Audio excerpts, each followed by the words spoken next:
All right, welcome back, U.S. history, folks. Today we're going to talk about the origins of World War I. Now, this is a bit of a mess, and there's no getting around that. So, how does World War I start? By the way, you'll notice this barely is going to involve the United States. This is just mainly for background to understand the war that we're getting involved in. So what leads to World War I is, of course, the imperialism we've talked about. Everybody's competing for colonies. Everybody's pushing and shoving for better trade, better sea rights, better resources, better access to markets. Nobody but the British likes the fact that the British have control of India. They're all competing over the Chinese market, even when they can get together to beat up on the Chinese to keep them from taking it away. They try and take it from each other. Basically, there's a lot of tension going on in Europe.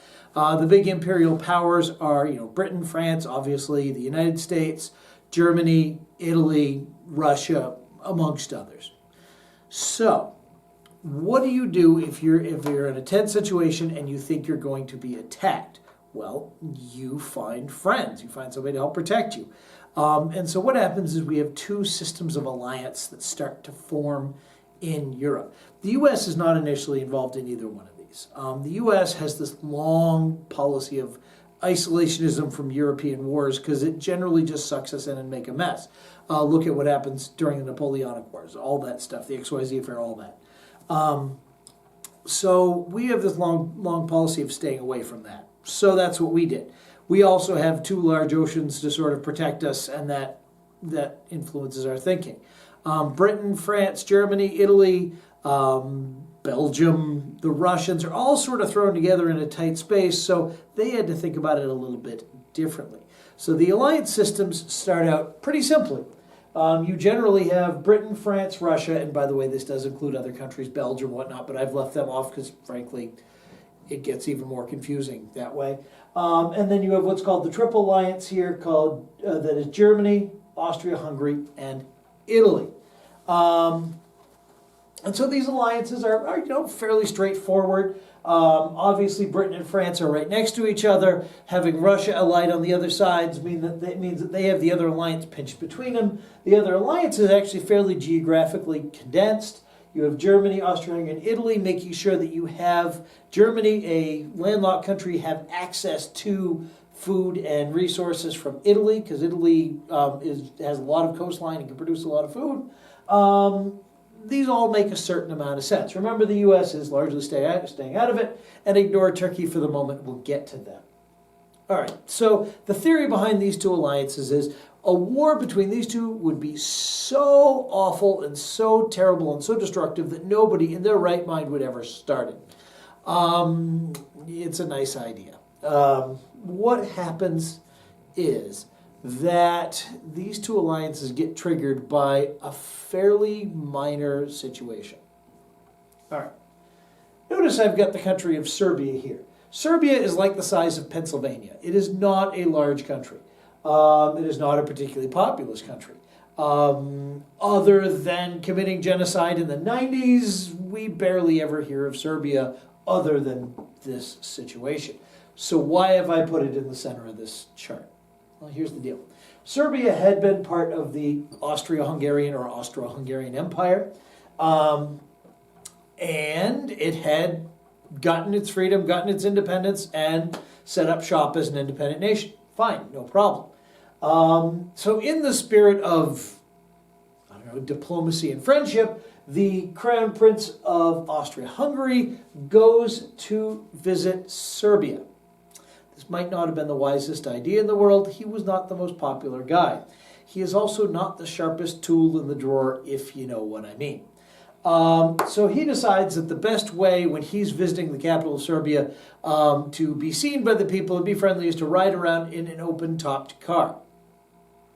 Yeah. He was not a popular figure. Austria was not popular among the Serbs, obviously. Imagine how popular Britain was with the Americans immediately after the revolution. You've got a right idea. Somebody takes a shot at him, misses. Somebody attempts to roll a bomb under the car, misses.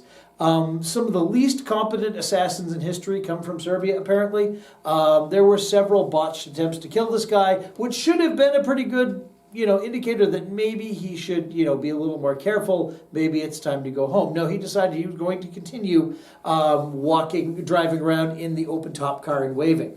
Eventually, one of these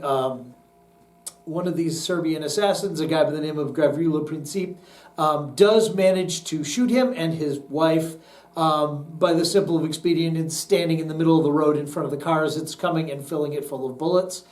He then attempts to kill himself to avoid capture with a cyanide pill that's like 20 years old and doesn't do anything other than make him sick.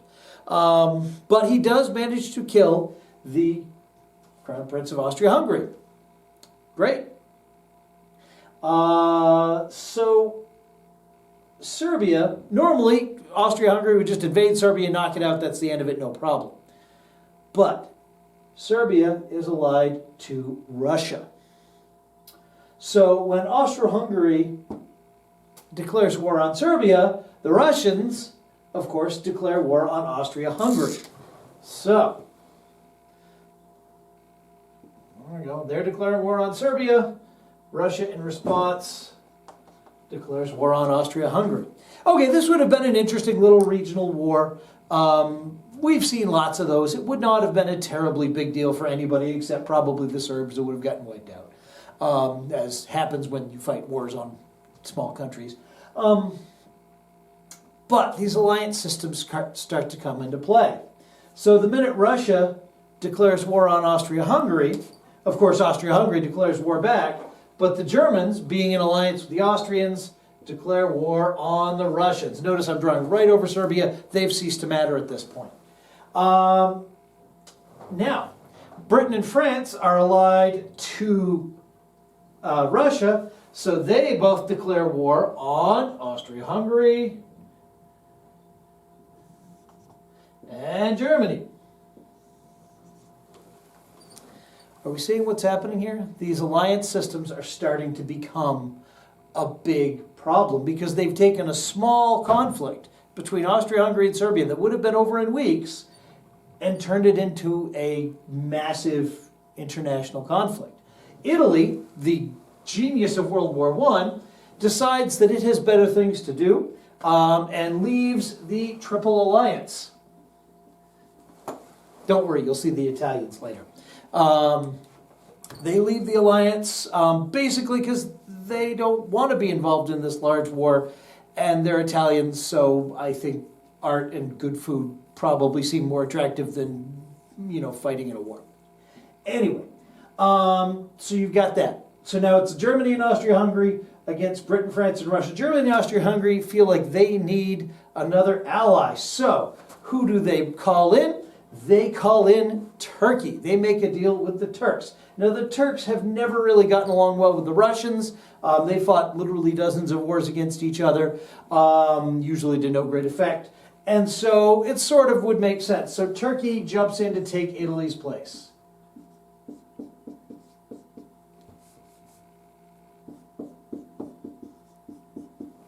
All right, so we're putting Italy on the sidelines for now.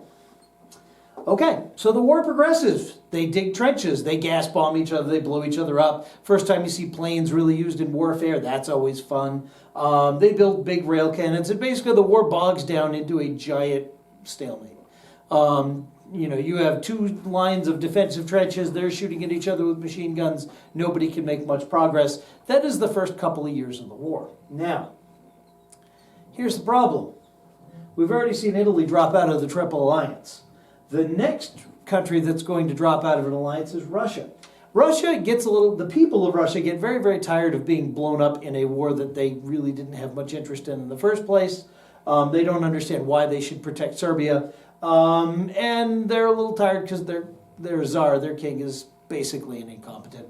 And so they rise up in revolt. And Russia goes onto the sidelines, leaving kind of a big hole in the Triple Entente here. Don't worry, the Russians will be perfectly busy. They're in the middle of a serious revolution to be followed by a nasty civil war. Several million Russians will die. Don't worry, there's more Russians where that came from. They'll fight World War II and lose several million more. But for now, they're out of this picture. So, Britain and France are concerned that with Russia out of the war, Germany's going to be able to throw all their troops, and Austria-Hungary are going to be able to throw all their troops at Britain and France. They desperately need an ally. So what happens? They talk the United States into joining the war. Now, in the next video, we're going to go over some of the reasons for that. This is just a general flow of history, but trust me, the U.S. had some legitimate reasons for getting involved. So the U.S. gets involved in the war. The U.S. has the advantage of they've not spent the last several years in trenches dying, so they have lots and lots of fresh troops they can put in. Unfortunately, they're also going to bring an influenza epidemic to Europe that will then return to the United States and kill several million people worldwide. But we'll get to that later. So with the U.S. in the war, now they start to make progress. Once the U.S. joins and we start to see progress made against the Triple Alliance, Italy decides that, you know what, maybe it is interested in fighting this war after all, but it's not interested in being on the losing side. So Italy jumps off the sidelines and snaps up a really nice chunk of Austria before it's all said and done. Do you see how the balance of power changes? We start out with two fairly equal alliances, and then we end up with all the power on one side. Once the U.S. and Italy end up on the Entente side, things go very badly for Germany. Turkey is too far away to be helpful. All they can do is keep a few Russian ships from getting into the Mediterranean. Big deal.